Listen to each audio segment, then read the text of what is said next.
so City of Dream and Big Boss 14 have completely changed you as an actor. So क्या कहना चाहोगे जो last year से जो चेंज आ रहा है आपके करियर में, तो उसके बारे में क्या कहना चाहोगे सर? यार बिल्कुल सही आपने कहा, सिटी ऑफ ड्रीम्स और बिग बॉस ने मेरी ज़िंदगी बदल दी है। सबसे पहले तो सिटी ऑफ ड्रीम्स मेरा पहला वेब शो था। उसके लिए मुझे अपने एक्टिंग का ग्रामर बदलना पड़ा, मेरी एक्टिंग की समझ बदलनी पड़ी। मैं अवार्ड विनिंग एक्टर्स के साथ ही नहीं, एक अवार्ड विनिंग डायरेक्टर के साथ काम कर रहा था। तो मुझे जो भी मैंने 20 सालों में सीखा है उसे डिकंस्ट्रक्ट करना पड़ा और फिर से सीखना पड़ा। बहुत मज़ा आया and I can't wait for season 3। Okay sir, so talking about Bigg Boss के बारे में बोल रहा हूँ। तो बिग बॉस ने कैसे मेरी ज़िंदगी बदली? पहली बात तो सबसे बड़ा प्लेटफॉर्म है वो, सबसे बड़ा शो है, हाईएस्ट टीआरपी है, बहुत लोग देखते हैं, तो ऑटोमेटिकली उससे उतना प्यार भी मिलता है, इतनी पॉपुलैरिटी भी मिलती है। तो पॉपुलैरिटी तो has gone 500 fold I think. लेकिन एज एन एक्टर मुझे बदला बिल्कुल नहीं बदला। पॉपुलैरिटी दी है, रिस्पॉन्सिबिलिटी ज़्यादा दी है और एक फ्रीडम दिया है कि मैं अपने प्रोजेक्ट्स को चूज़ कर सकूँ, कुछ ज़्यादा वक्त ले सकूँ और जो मुझे पसंद आया मैं उसे करूँ। तो बस I am very very thankful. और मेरे बिग बॉस की जर्नी तो I wouldn't have it any other way. ये दोनों चीज़ जुड़े हुए हैं क्योंकि मैंने बिग बॉस छोड़ा भी था क्योंकि मुझे सिटी ऑफ ड्रीम सीजन 2 की शूट कंप्लीट करनी थी। तो it's a bitter sweet pill to swallow but thank you for it. Okay sir, तो बिग बॉस 14 की जर्नी की मैं बात करूँ तो आपने बहुत सारे दोस्त बनाए, बहुत सारे दुश्मन बनाए और पूरी जर्नी अप्स एंड डाउन रही है। तो इसको अगर आपकी लाइफ में डिफाइन करना हो तो आप किस तरह से डिफाइन करोगे सर? सीख थी बहुत बड़ी बिग बॉस में। यार मैं आपको एक सवाल का एक जवाब नहीं दे सकता। सुबह उठने से लेकर रात को सोने तक आपको समझ में आता है कि आप किस मिट्टी के बने हो। आपको ज़बरदस्ती लोगों को परखना पड़ता है, लोगों को जज करना पड़ता है, समझना पड़ता है और वैसे गेम खेलना पड़ता है। मुझे गेम तो कभी समझ में आया नहीं, ना कि मैंने खेला। मेरा बहुत सिंपल था, जो मुझे फील हुआ मैंने बोला और जिनके साथ अपनी बनी तो बनी, जिनके साथ नहीं बनी तो कोई बात नहीं। वहाँ रोज़ थोड़े रिलेशनशिप बदलते रहते हैं, वहाँ रोज़ रिश्ते जुड़ते हैं, इकट्ठे होते हैं। आप सिर्फ 1 घंटा देखते हो, हम 24 घंटा जीते हैं और आपको पूरी स्टोरी कभी पता नहीं लगती। तो कभी कभी आपको लगता है फेक है, कभी कभी आपको लगता है ये ऐसा क्यों कर रहा है, लेकिन अपने अपने रीजंस होते हैं। ट्रॉफ़ी नहीं जीता लेकिन एक अलग ट्रॉफ़ी मुझे मिली है वहाँ से और उसके लिए मैं बहुत खुश नसीब हूँ। कहा कि मुझे एक अलग टाइटल मिला है। सो talking about Pavitra ma'am, so how is your equation? Recently काफ़ी ज़्यादा तस्वीरें आई जो फैंस को काफ़ी ज़्यादा पसंद आई। सो क्या कहना चाहोगे इस इक्वेशन के बारे में सर? यार बहुत शॉर्ट में मैं कहना चाहूँगा क्योंकि मुझे वार्निंग दी गई है कि ज़्यादा पक नहीं करने का, अपने बारे में नज़र लगती है। तो शॉर्ट में बोलूँगा, आपने जो हमें बिग बॉस में देखा थोड़े बहुत हम अभी भी वैसे हैं, झगड़े वगड़े होते हैं, थोड़े प्यार बहुत है और हम रियल। आई एम श्योर अगर आप लोग असली रिश्ते में रह चुके हो तो असली चैलेंजेस भी आपके आते हैं वैसे। तो हम वही कहेंगे कि we are real as ever, we just want your blessings. इतना स्क्रूटनाइज मत करो यार कि क्या चल रहा है हमारे लाइफ में, शादी कब करने वाले हो, बच्चे कब होंगे, नाम क्या रखेंगे। Please let us B. थोड़ा ज़्यादा हो जाता है वो, फालतू का प्रेशर बन जाता है। बहुत जल्दी खुशखबरियाँ आपको दे देंगे हम, but as of now let us just enjoy this beautiful time that we have. Okay sir, so do you think you are blessed to be part of Bigg Boss 14? So आपको चांस मिला पवित्रा मैम से मिलने के लिए? ऑफ कोर्स, सिर्फ पवित्रा के लिए ही नहीं, of course that's a very big,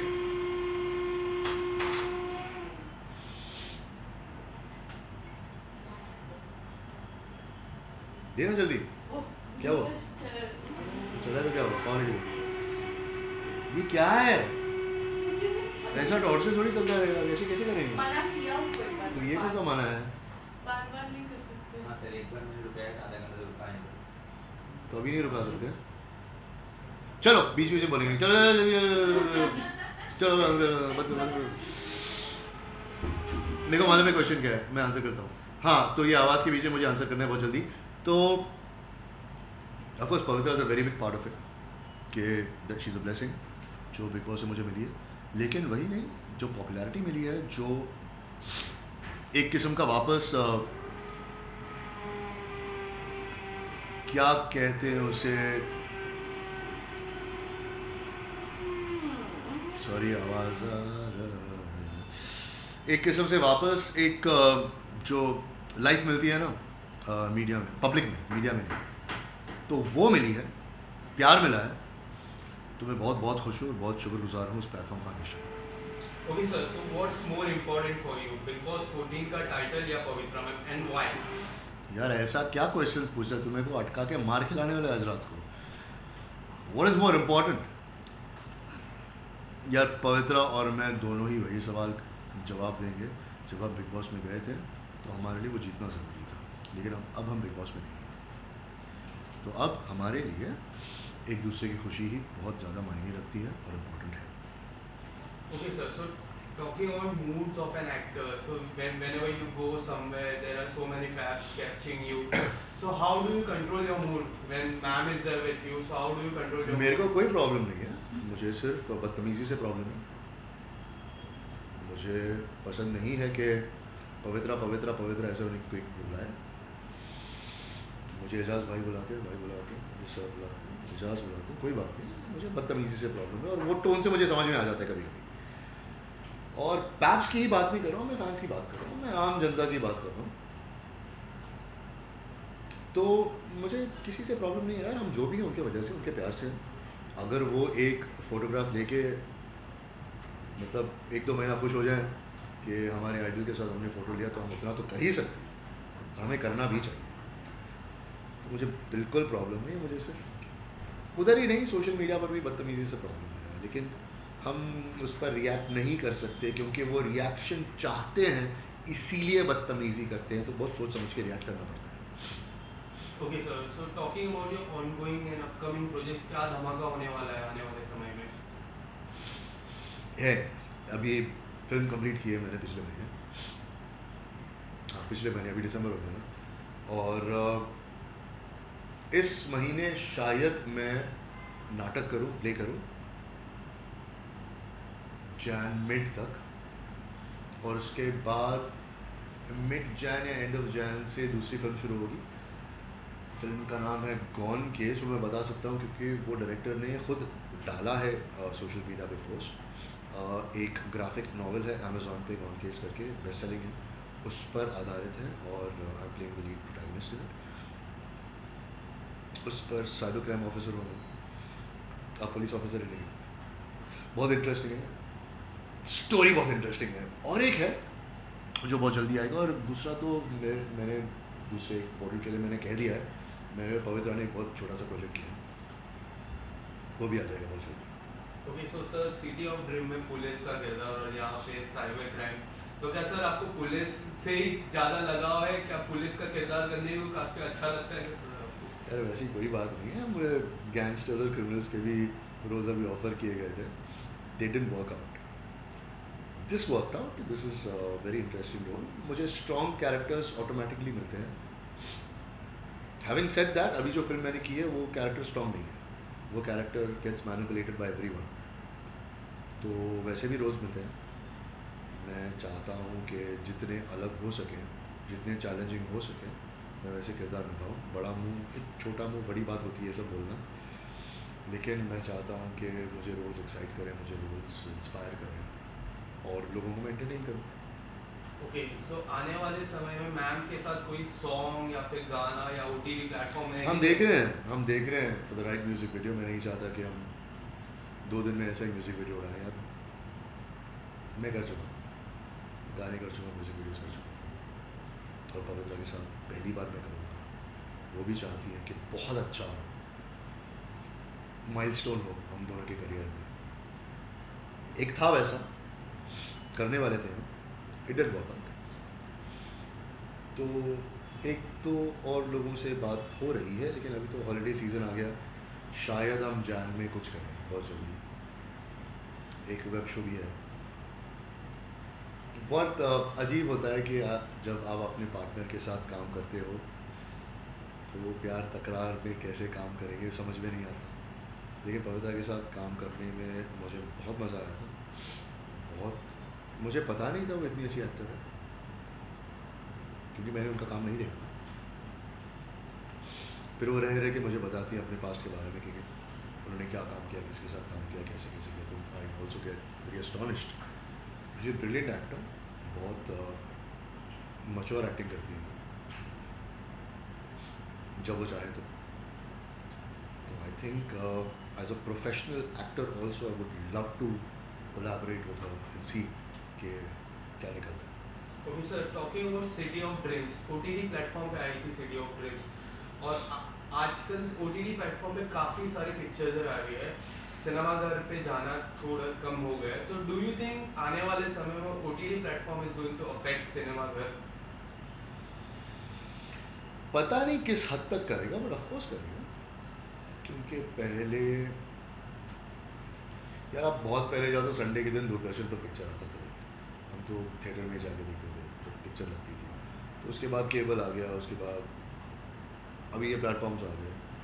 लेकिन मुझे लगता है कि कंटेंट बहुत अच्छा इतना बन रहा है कि हर एक ऑडियंस चूज़ कर सकता है कि उनके कब कहाँ क्या देखना है। जैसे अभी जेम्स बॉन्ड की फिल्म निकली थी नो टाइम टू डाई, फिर सूर्यवंशी कौन सी वो निकली थी। तो वो सारे फिल्में मैं चाहता था कि मैं बड़े पर्दे पर जाके देखूँ, डून जाके देखूँ। तो आई डोंट थिंक वो कभी मरेगा, लेकिन कुछ हद तक ऑफकोर्स अफेक्ट होगा। ओके, सो रिसेंटली बड़े पर्दे पे एक बड़ी पिक्चर आई है अंतिम करके, सलमान सर की। सो क्या आपने देखी है? अभी तक नहीं देखी है, लेकिन मैं चाहता हूँ कि मैं गेटी गैलेक्सी में जाके देखूँ। ओके, सो वहाँ का inspire. Okay, so big boss 15 is going on, so कितना फॉलो कर पा रहे हैं बिग बॉस 15, और कौन से फ्रेंड्स घर के अंदर है?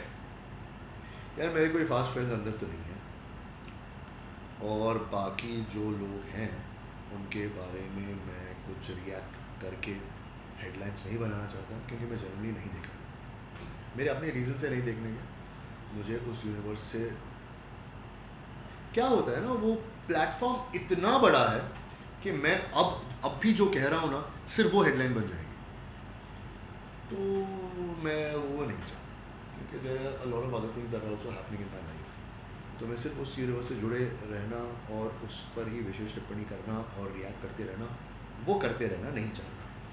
इसीलिए मैं नहीं कहना चाहता, और सेकेंडली इस सीज़न में तो मेरा इंटरेस्ट नहीं है। Okay, so there is a segment called senior, जहाँ जाते हैं देवोलीना थी, रश्मि देसाई गई, लास्ट ईयर सिद्धार्थ शुक्ला जी थे। तो ऐसे सेगमेंट में अगर if you get chance to go inside that house, so will you go? पता नहीं, और उस वक्त मुझे कैसे फील होगा, डिपेंड्स ऑन दैट। ओके, मेरी जर्नी तो बिग बॉस की खत्म हो चुकी है। Okay, so talking about other reality show, are you interested going any reality show? Jhalak Dikhla Jaa तो you can go with ma'am, so आप जाओगे? I would love to. I think नजबलिया के लिए हमारी बातचीत भी चल रही थी, but I think it got pushed. I would love to. Okay sir, so talking about your fitness, आप फिटनेस आइकॉन है, तो किस तरह से अपने फैंस को फिटनेस की टिप देना चाहोगे? There are so many fans asking about tips, sir please हमें टिप दीजिए, तो क्या किस तरह की टिप देना चाहोगे सर? यार फिटनेस एक लाइफस्टाइल चॉइस, एक सीजनल चॉइस नहीं है कि आप न्यू ईयर्स को एक रेजोल्यूशन बनाओ, जनवरी में जिम जाओ 10 दिन के लिए, फिर थक जाओ। नहीं, आपको वो डिसिप्लिन मेंटेन करके रहना बहुत ज़रूरी है। इस चीज़ का डिसिप्लिन बहुत ज़रूरी है। आप क्या उठा के अपने मुंह में डालते हो। अब ये समोसा साइड में पड़ा है, उन्होंने फोर्स किया था, नहीं तो मेरा मील अंदर पड़ा है, एग्स पड़े हैं, थोड़ी राइस और दाल पड़ी है, वो खा लूँगा मैं। तो एक ऑक्यूपेशन भी मेरा वो है कि मुझे फिट रहना बहुत ज़रूरी होता है। हालांकि मेरे इतनी इंजरीज हैं, और फिलहाल तो लेफ़्ट नी पर बहुत बुरी इंजरी हुई है मुझे, 1-2 महीने चलने नहीं हो रहा था, फिर रिहैब लेके मैं चलना शुरू किया, फिर 1-2 बार वापस गिर गया नी पे, तो इश्यूज चल रहे हैं। तो इतना फिट होने के बावजूद भी इंजरीज हो रही हैं और फिटनेस चैलेंजिंग हो रही है। अगर मैं अपने फिटनेस को, अपने वर्कआउट्स को, अपने रिहैब को सीरियसली नहीं लेता तो मैं कहाँ रहता, काम नहीं करते रहता, मैं चल भी नहीं पाता। तो मेरे लिए तो लाइफस्टाइल चॉइस है। मैं अपने फैंस को यही कहना चाहूँगा, यार जिस दिन आपको अंदर से लगेगा ना तो आप करना शुरू करोगे, बाकी दिखावा मत करो। इट इज़ बहुत ज़रूरी है आप डिसिप्लिन मेंटेन करो। मैं अभी एक दूसरे इंटरव्यू में बता रहा था कि मैं सुबह सुबह उठता हूँ और आई मेक माई बेड। सबसे पहले माई डिसिप्लिन स्टार्ट्स फ्रॉम देयर। ये नहीं कि मैं अल्ट्रा डिसिप्लिन आदमी हूँ और सब कुछ मेरे ज़िंदगी में डिसिप्लिन के मुताबिक चल रहा है, but I choose my battles. कुछ चीज़ें मुझे करनी है, जैसे मैं अपने डिसिप्लिन को बरकरार रखते हुए रात में नमाज़ पढ़ के ही सोता हूँ। उससे मुझे बहुत सुकून मिलता है, उससे मुझे लगता है कि मैं अपने दिन के गुनाहों को थोड़ा साफ़ किया हूँ। तो यार फिटनेस भी वैसा ही है, अगर आप करना चाहते हो तो आपकी चॉइस है, बाकी किसी के कहने पर तो आप नहीं करो। ओके सर, सो लास्टली अपने फैंस को क्या कहना चाहोगे सर? Small message. मैं बस थैंक यू कहना चाहूँगा, बहुत बहुत शुक्रगुजार हूँ, आप मेरी ज़िंदगी मेरे साथ जी रहे हो। मैं अपनी ज़िंदगी 24 घंटे आपको नहीं दर्शा सकता, इसलिए मैं माफ़ी चाहता हूँ, लेकिन कोशिश करूँगा अपनी इज़्ज़त को हमेशा बुलंदियों पर रखूँ और अच्छा काम करके I keep making you proud of me as much as you make me proud. Thank you so much sir. My pleasure.